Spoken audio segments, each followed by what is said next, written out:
Assalamualaikum warahmatullahi wabarakatuh. Bismillah, alhamdulillah, wa syukurillah, wassalatu wassalamu ala rasulillah wa ala alihi wa sahbihi wa mawalah. Puji syukur kehadirat Allah subhanahu wa ta'ala atas segala karunia nikmatnya yang diberikan kepada kita semua. Salawat dan salam semoga senantiasa tercurah kepada baginda Nabi kita, Nabi Muhammad SAW. Sahabat yang dirahmati Allah,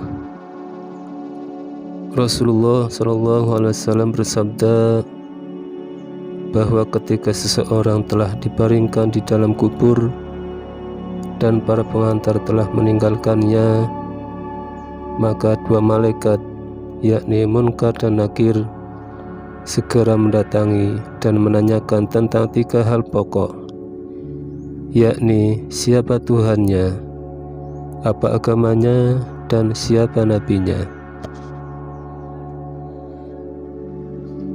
Hadis tersebut sebagaimana diriwayatkan dari Al-Barra bin Azib, fayatihi malakani syadidal intihari fayantahiranihi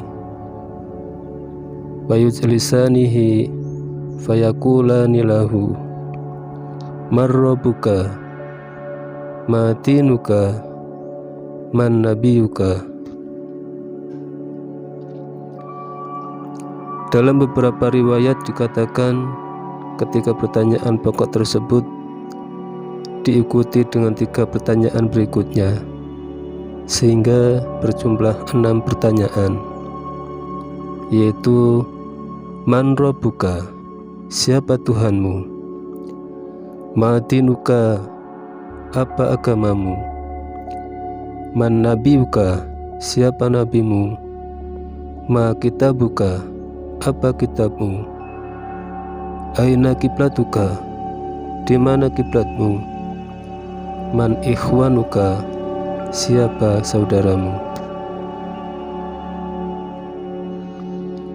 Keenam pertanyaan tersebut tampaknya sepele untuk dijawab, namun sebenarnya tidak, sebab semua bergantung pada amal perbuatan kita ketika hidup di dunia. Ketika seseorang sudah dibaringkan di dalam kubur, ia sendirian tanpa seorang pun menemaninya.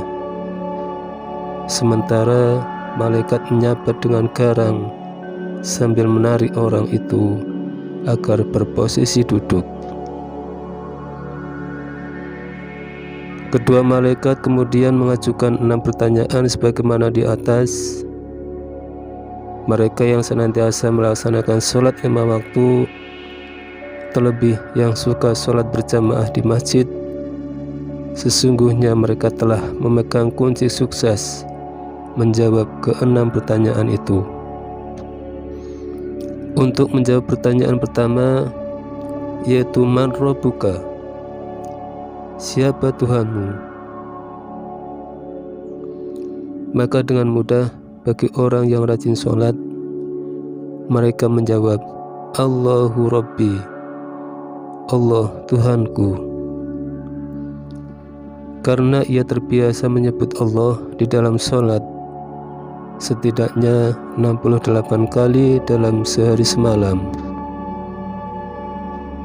Bayangkan mereka yang malas sholat, apalagi tak pernah sholat sama sekali, tentu mereka akan mengalami kesulitan menjawab pertanyaan ini.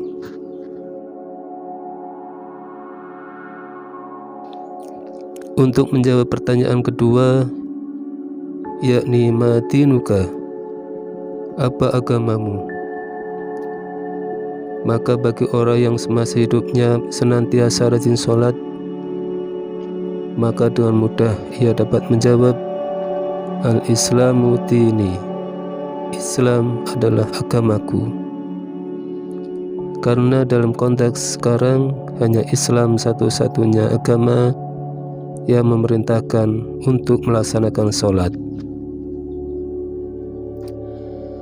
Untuk menjawab pertanyaan ketiga, yakni man nabiyuka, siapa nabimu? Seseorang yang senantiasa melaksanakan kewajiban sholat tentu dengan lancar dan mudah dapat menjawab pertanyaan itu.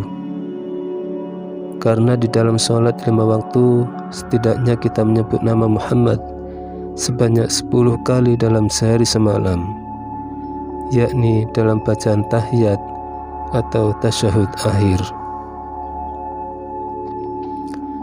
Untuk menjawab pertanyaan keempat, yakni ma kitabuka, apa kitabmu?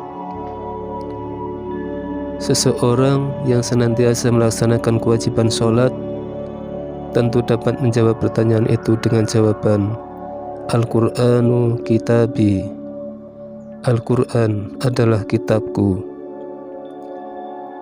Karena di dalam sholat terdapat rukun yang mengharuskan membaca surah pertama dalam Al-Quran, yakni surah Al-Fatihah.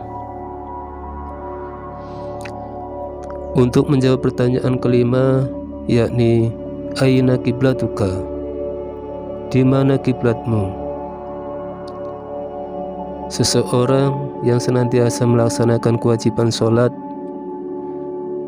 tentu dapat menjawab pertanyaan itu dengan jawaban Al-Ka'batu kiblati, Ka'bah adalah kiblatku. Karena orang yang senantiasa melaksanakan kewajiban sholat akan menghadap ke arah Ka'bah. Untuk menjawab pertanyaan keenam, yakni man ikhwanuka, siapa saudara-saudaramu?